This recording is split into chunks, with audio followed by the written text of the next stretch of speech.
তাহলে নবী বললেন প্রত্যেকে জান্নাতে যাব, আমরা সুবহানাল্লাহ বলবো না? নবী আমাদের কিসের গ্যারান্টি নিলেন, কিসের দায়িত্ব নিলেন? জান্নাতি। আপনি ভুলে যান আপনি কোন দল করেন, আপনি ভুলে যান আপনি কোন সিলসিলা করেন, আপনি ভুলে যান আপনি কোন পীরকে মানেন, আপনি ভুলে যান আপনি কোন জামাতকে মানেন, আপনি ভুলে যান আপনি কোন ইমামকে মানেন। আমি আপনাকে বলছি যে নবীজি বলছেন প্রত্যেকে জান্নাতে যাবে, কেবল অস্বীকারী জান্নাতে যাবে না। সাহাবারা বললেন ইয়া রাসূলুল্লাহ অস্বীকারী কে? কালা মান আতানি ফাদাখালাল জান্নাহ, তোমরা যারা আমার অনুসরণ করো, ইতিআত করো, তারা জান্নাতে যাবে। তাহলে নবীর অনুসরণ করা কিসের আলামত? জোরে বলুন, নবীর অনুসরণ করা কিসের আলামত? জান্নাতের আলামত। নবীকে অনুসরণ যে করবে সে জান্নাতে যাবে। ওয়ামান আসানি, যারা আমার অবাধ্য হলো, যারা অস্বীকার করলো, তারা অস্বীকারী হচ্ছে অবাধ্য। ওমান আসানি ফাকাদাবা, যারা আমার অবাধ্য হলো, অস্বীকার করলো, তারাই অস্বীকারী, আমার অবাধ্য হলো যারা। তাহলে নবীর অনুসরণ করা জান্নাতের আলামত। নবীর কথাকে অমান্য করা জাহান্নামী। সরাসরি নবী জাহান্নামী বলেননি, কিন্তু বলেছেন জান্নাতে যাবে না। জান্নাতে যাবে না মানে আপনাকে জাহান্নামে যাবে। কিয়ামতের দিনে দুটো আপনার ডেস্টিনেশন আছেন, there is a two destination, either right or left. The right is go to the জান্নাহ, দ্য লেফট ইজ ইয়াসার is go to the hell, জাহান্নাম। তাহলে জান্নাতে যাবার জন্য নবীর অনুসরণ আমাদের জন্য যথেষ্ট। তাহলে আমরা শুধু কোরআন অনুসরণ করব এই কথা বললে যেমন আমরা কামিয়াব হব না, রাসূলুল্লাহর অনুসরণ করার মাধ্যমে আমরা জান্নাতে পাবো। এখন নবীকে অনুসরণ কিভাবে করা হয়েছে? সাহাবারা সবচেয়ে উত্তম নবীকে অনুসরণ করেছেন। আল্লাহ নবী জীবিত অবস্থায় রাসূলুল্লাহকে অনুসরণ করেছেন সাহাবারা। কিন্তু সাহাবাদের নবীর অনুসরণ করার পদ্ধতি কি এক ছিল? সব সাহাবী কি একইভাবে নবীকে অনুসরণ করেছেন? না, করেননি। হাদিসের কিতাব দেখলে, হাদিসের গ্রন্থ দেখলে ইখতিলাফ আছে। সাহাবারা এমন এমন আমল করেছেন যে একজন সাহাবীর সাথে আরেক সাহাবীর আমল ঠিক হয়নি। একজন লোক কোরআনুল কারীম এমনভাবে পড়ছেন, এমনভাবে কোরআন পড়ছেন যে একজন সাহাবীর মনে হচ্ছে এই কোরআনটা ঠিক পড়া হয়নি। নামাজ শেষে তোকে ধরে নিল, এই তুমি এরকম ভুলভাল কোরআন পড়ছো কেন?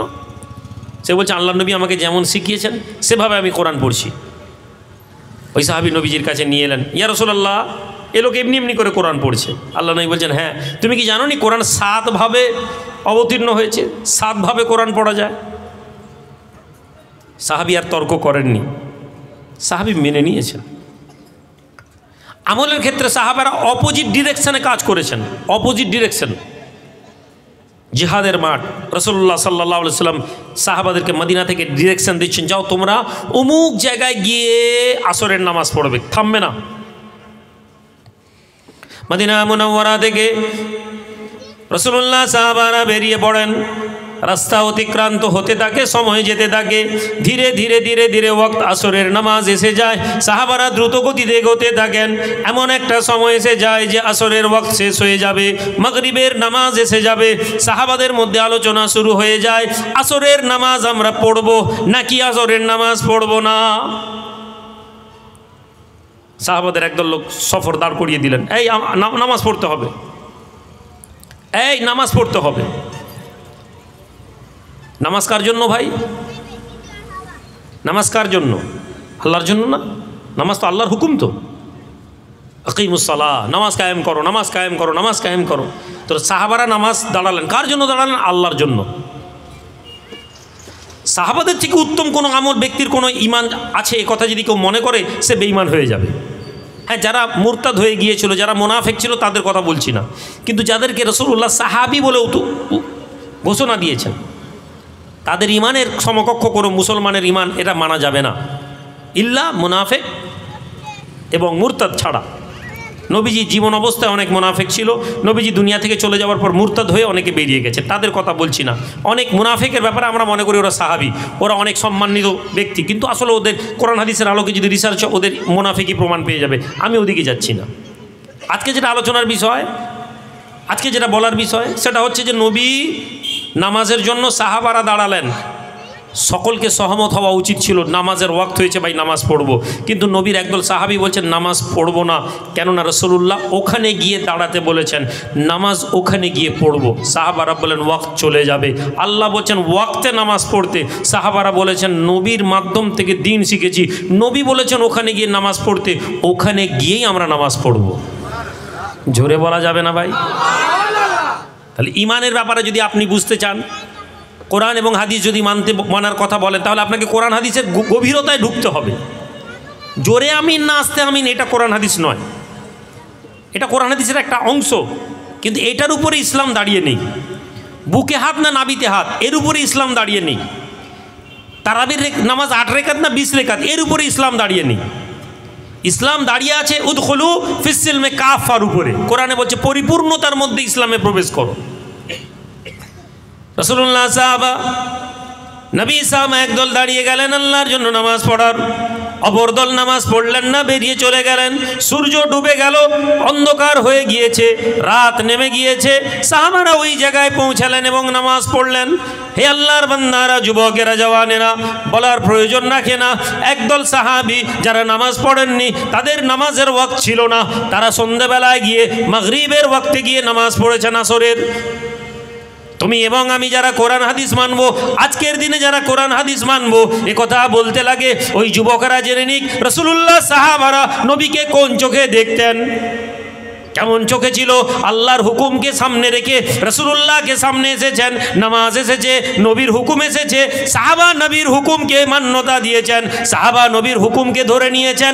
আল্লাহর হুকুমকে কেন তারজি করেননি? কেননা আল্লাহ বলেছেন নবীর অনুসরণ হচ্ছে আল্লাহর অনুসরণ। قال رسول الله صلى الله عليه وسلم من আতানি ফাকাদ আতা আল্লাহ।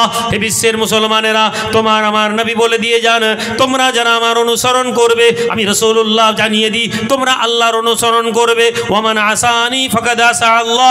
তোমরা যারা আমার অস্বীকারী, আমার অবাধ্য হয়ে যাবে, আমি রাসূলুল্লাহ জানিয়ে দিলাম তারা আল্লাহর অবাধ্যকারী হয়ে গেল।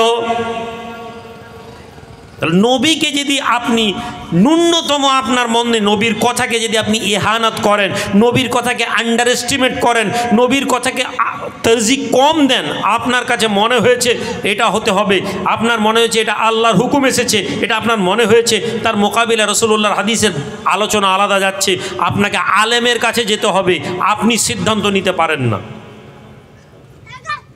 আপাত দৃষ্টিতে মনে হতেই পারে কোরআনের এই কথা এসেছে, হাদিস এইটা এসেছে, আপনি বলছেন আমি হাদিস ধরবো না, কোরআন ধরবো, আপনার ঈমান নষ্ট হয়ে যাওয়ার সম্ভাবনা প্রবল।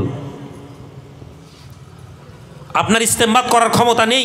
বাংলায় কোরআনের মানে পড়ে নেওয়ার নাম কোরআন না। আচ্ছা বলুন দেখি, যদি কোরআনের বাংলায় মানে পড়ে নিলে কোরআন বুঝে যাওয়া যেত, রাসূলুল্লাহ সাহাবী আব্দুল্লাহ ইবনে আব্বাস তাফসিরে আব্বাসি কেন করলেন? আব্বাস রাদিয়াল্লাহু তাআলা আনহু। নবীর জামানায় কোরআনের তাফসিরের প্রয়োজন হয়ে গেল কেন? সবাই সাহাবারা তো নবীকে দেখেছেন, সবার কাছে তো ধর্ম ছিল, সবাই তো কোরআন হাদিস বুঝতেন, তাহলে নবী সাহাবীরা তাফসীর তো খুঁজতে গেলেন কেন? কোরআনের আয়াতের ব্যাখ্যা খুঁজতে গেলেন কেন? কোরআনের আয়াতের মানে খুঁজতে গেলেন কেন? তাহলে হে আল্লাহর বান্দা, তুমি যদি মনে করো যে তুমি বাংলায় কোরআনের আলহামদুলিল্লাহি রাব্বিল আলামিন, সমস্ত প্রশংসা আল্লাহর, এইটা পড়ে নেওয়া মানে তুমি যদি মনে করো কোরআনের ব্যাখ্যা বুঝে নিলে, তুমি ভুল জায়গায় আছো। সাহাবী নামাজ পড়েননি, চলে গেছেন। আজকের দিনে আমার আপনার মতন লোক হলে তো আগেই বলবো আরে ভাই ঈমান চলে যাবে, নামাজ ছেড়ে দিয়েছে, আল্লাহর হুকুম ছেড়ে দিয়েছে। সাহাবাদের মনে প্রশ্ন এসেছে, কে ঠিক করলাম আমরা, কারা ঠিক করলাম আমরা, কে ব্যক্তি ঠিক করলো? আমরা আল্লাহর নামাজ পড়েছি, অপর দল বলছে আল্লাহর নামাজ পড়েনি, ছেড়ে চলে গেছে, নামাজ কাজা হয়েছে। নবী তো কিছু একটা বলবেন। রাসূলুল্লাহর সামনে যখন এই কথা এলো, নবীর কাছে যখন এলো, আমরা যে ইসলামকে বুঝি, কোরআন এবং হাদিস মানতে হবে, এই ডায়লগ নিয়ে আমরা যারা চলি, তাদের বোঝা উচিত আল্লাহর নবী, দয়ার নবী, নূর নবী, যিনি আল্লাহর হুকুম এনেছেন, ইয়া আইয়ুহান নবী ইন্না আরসালনাকা শাহিদাও ওয়া মুবাশশিরাও ওয়া নাযীরা ওয়া দাঈয়ান ইলাল্লাহি বিইজনিহি ওয়া সিরাজাম মুনীরা। আল্লাহর কোরআনকে যিনি এসেছেন দুনিয়ার জমিনে, যিনি সাক্ষ্যদাতা হিসেবে এসেছেন কোরআনের মধ্যে, সেই আল্লাহর হুকুমের ব্যাপারে একজন সাহাবী নামাজ পড়েননি, অর্থাৎ আল্লাহর অবাধ্যতা করেছেন, নামাজ পড়েননি, অর্থাৎ আল্লাহর হুকুমের বিরোধিতা করেছেন। আমার নবী, আমরা যেভাবে ধর্ম বুঝি, আমাদের নবীর বলা উচিত ছিল এই তওবা কর, নাউজুবিল্লাহ। নবী কি করলেন? নবী দুজনের ব্যাপারে কোনো মন্তব্য করলেন না, অর্থাৎ নবী চুপ থাকা মানে দুজনকেই রাসূলুল্লাহ সমর্থন করলেন।